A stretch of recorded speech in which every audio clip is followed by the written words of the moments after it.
Francisco de Assis. Miramês.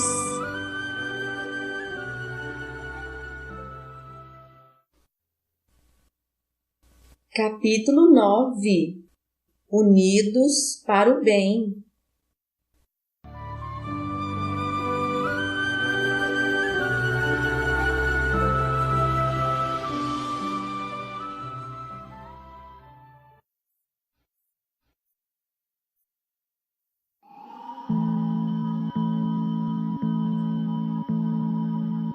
O mutirão do verdugo Ernesto era avassalador. Com a participação de dezenas de entidades predispostas ao mal, escolhidas a dedo e reunidas em grupos, selecionados pela intensidade das maldades que praticavam nas modalidades mais tétricas. Ernesto, homem zarrão de traços grosseiros, abrutalhado, que tinha sede de sangue como tinha de água, quando na carne, fora colhido pelo destino por pesadas provações, desde a lepra até a loucura, da fome à nudez. Reunindo consigo um grupo de espíritos em processos kármicos semelhantes, passara a vida inteira destilando escórias magnéticas inferiores na forma de provações incontáveis. 2 de seus filhos se tornaram assassinos por prazer, buscando suas vítimas nas estradas e delas abusando pelos impulsos dos seus mais grosseiros sentimentos. O furto lhes dava contentamento e entendiam que vida era aquela que viviam, onde os mais espertos gozavam às custas dos mais fracos.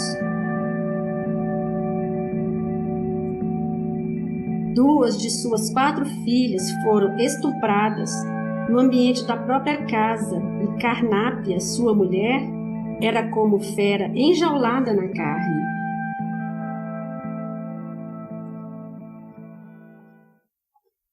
Pela descrição conclui-se o que era essa família.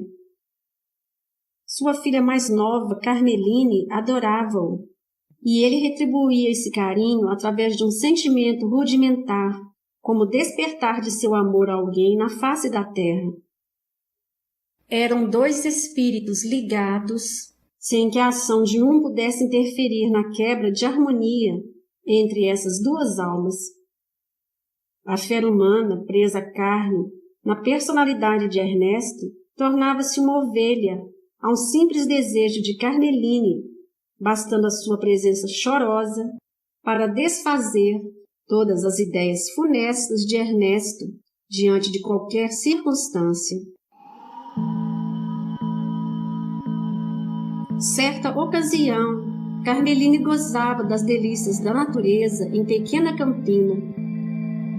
Corria como se fosse uma gazela no bolinar dos ventos, estirava os braços horizontalmente, parecendo aconchegar no peito a própria vida. Em seu passeio pela vegetação rasteira, Carmeline foi raptada por 2 malandros que, qual corvos, viviam à procura de vítimas indefesas, buscando distrair seus instintos. Acharam que os deuses naquele dia os favoreciam nas suas aventuras. A moça, como que enlouquecera, oprimida nos musculosos braços dos 2 malfeitores que, imediatamente, abusaram o quanto quiseram do seu inocente corpo, deixando-a em estado lamentável. Quando voltou a si, desmemoriada, nunca mais acertou o caminho de casa. Perambulou pelas encostas dos Apeninos e foi encontrada por alguns lenhadores que, por caridade, a conduziram à cidade mais próxima, sem que dela pudessem certificar a procedência nem o que fazia. A confusão mental da jovem, pelos choques emocionais inesperados, foi tanta que articulava com dificuldade somente os sons. Li, li, li. Era o solfejo de uma canção que costumava cantar quando saía pelos campos ao encontro da natureza. Na cidade, a apelidaram de a doida Lili. Ernesto quase enlouquecera também pela falta da filha. Os outros nem tocavam no assunto, acostumados a fazer o mesmo com filhas alheias. Os filhos aconselharam o pai a esquecer, pois ele já era doente e não devia aumentar seu sofrimento com coisas que estavam acontecendo todos os dias. Todavia, ele não se conformava. Seu coração quase parou e suas chagas fétidas pareciam que exalavam mais, como se cada pústula do seu corpo fosse um vulcão em ebulição. Sua mente estava enegrecida pelos últimos fatos e sua natureza íntima corrompeu os demais sentimentos que a filha tinha procurado despertar por amor àquela alma sofredora. Tornou-se um tigre. A fera bravia agitou-se em seu íntimo sem ceder ao apelo da luz, que por vezes se manifestava em sua consciência, por branda claridade. Ignorava a vida sem querer pensar em Deus, abjurou o amor, desprezando a amizade. O egoísmo petrificou mais seu coração, e o mundo, com a perda da filha, tornou-se para ele um verdadeiro inferno, passando ele assim a ser o maior participante do mal. Certa feita, um salteador que, com seus capangas, roubara as vizinhanças, passando perto da sua casa, nela entraram, por parecer esta deserta. Com espanto, encontraram Ernesto abandonado em um catre, em estado deprimente, sendo consumido pela lepra. E Filipino, o diabólico, como era conhecido o salteador, que tinha horror a Morféia, tomado de fastio, ateou fogo no casarão, dizendo assustado: hoje, infelizmente, estou praticando uma boa ação, mas vá lá, essa doença é terrível. Se queimássemos todos os seus portadores, ficaríamos livres da impureza desses marginais da natureza. Ao ser consumido pelas chamas ateadas por Filipino, sentiu leve vontade de agradecer a Deus. Porém, abandonando essa ideia, concentrou-se na vingança. Mentalizou um ser que tivesse qualidades nobres ao lado da filha e, colocando todas as suas forças mentais na busca, conseguiu vê-la nos braços dos dois homens, sendo estuprada inconscientemente. Quis gritar dentro do fogo, lançando ódio em todas as direções, mas as línguas ardentes não o permitiram. Contudo, nem mesmo em alta temperatura, com os pensamentos livres, escapulindo em dimensão diferente, Ernesto deixara queimar dentro de si tudo que fosse bom, preservando a maldade, a prepotência e a autoridade, retemperando o gigante como o verdadeiro dragão das lendas para atear fogo onde passasse. Seria ele um verdugo implacável. Relatamos alguns detalhes da vida de Ernesto na Terra para evidenciar os motivos que levaram esse espírito terrível a criar seu grupo maldito, que devastava a consciência, crendo que o mais forte era o mais feliz. Não queria ouvir falar em caridade, em religião, em Deus.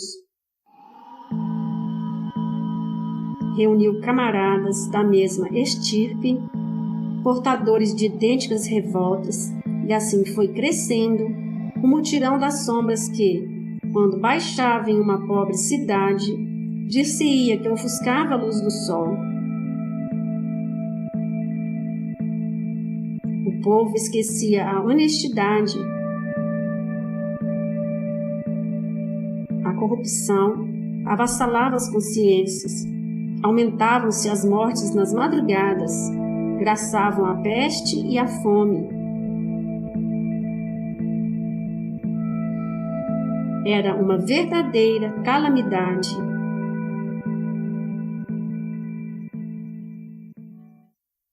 O diretor espiritual de Assis, contente com o esquema doutrinário de João Evangelista, falou-lhe que conhecia um terror das trevas, de cujas negras urdiduras conseguia por vezes defender as pessoas. E mesmo sabendo da transitoriedade do mal, não podia negar o aspecto terrível daqueles espíritos, e se prontificou a indicar a João os pontos estratégicos dessas sombras, se colocando ao seu inteiro dispor. E João o tranquilizou, dizendo que não há um ser que seja de todo mal e que o amor não possa alcançar, e que todos somos ignorantes, e que o mal, no caso, é apenas aparente, pois tem como objetivo um bem maior. E que no caso em questão, mesmo com o amor vibrando com menos intensidade naquele espírito, é nesse campo que iriam atuar. E que não se pode duvidar do poder insuperável da fé e do amor que a missão da luz sugere. Quem pretende, diz ele, trabalha no bem, nunca é desamparado. E que eles, os voluntários dessa guerra, teriam de se preparar, pois o bem é a ciência na qual quem mais ama, mais glórias tem. E continua esclarecendo que a luz não pode temer as trevas, pois só precisa desta para se identificar. Que a verdade é o programa do Criador que, não precisando da ajuda humana, se impõe por natureza divina e inspira as mais nobres criações. E o concita a se unirem para o bem, pois esta unidade é, por excelência, gloriosa. Que o irmão Ernesto era apenas um espírito sofredor, revoltado com os métodos de disciplina ajustados no seu caminho, ou seja, com o seu próprio karma. E que seria difícil ajudá-lo se compartilhassem com ele a sua revolta, o seu ódio, a sua vingança, e se não usassem o perdão. E que se, não obstante, conseguissem doar-lhe algum amor, ele finalmente reconheceria a existência de Deus e, como filho pródigo, retornaria à casa paterna. O grupo, unidos para o bem, estava entusiasmado e João Evangelista dava os últimos retoques na ciência do amor para todos eles, os soldados do Cristo. Chegada a hora da partida, dispersaram-se em todas as direções da pátria dos Césares, rumo aos seus objetivos. Periodicamente, reuniam-se para a exposição dos trabalhos desenvolvidos e a avaliação respectiva. O fanal do grupo era servir sem reclamar, amar sem exigir, perdoar sem limites e compreender sem embaraços. Os grupos de trabalho traziam processos volumosos, complicados esquemas de serviço para as consultas atinentes ao esclarecimento e ao toque do bem que deveriam dar aos irmãos das sombras. Tudo aquilo era estudado com amor e solucionado com maior carinho por aquelas almas que se postavam na atmosfera da terra, chamadas pela luz, para acender a chama da libertação nas profundezas de muitas consciências. João Evangelista lia-os todos, sem reclamação, acertando detalhes e mostrando os caminhos aos agentes da paz. Os resultados foram dos mais apreciados, sendo sanificado o pesado ambiente da terra de Rômulo e Remo. O vidente de Patmos dava constante assistência à sua futura mãe no casarão dos Bernardoni. Aproximando-se dos 7 meses de gestação, tornara-se mais emotiva, derramando profusão de lágrimas por qualquer notícia ou pensamento que lhe falava ao coração. A assistência de Jarla era sobremodo constante, porém era necessário fazer algo mais, o que João não deixou esperar.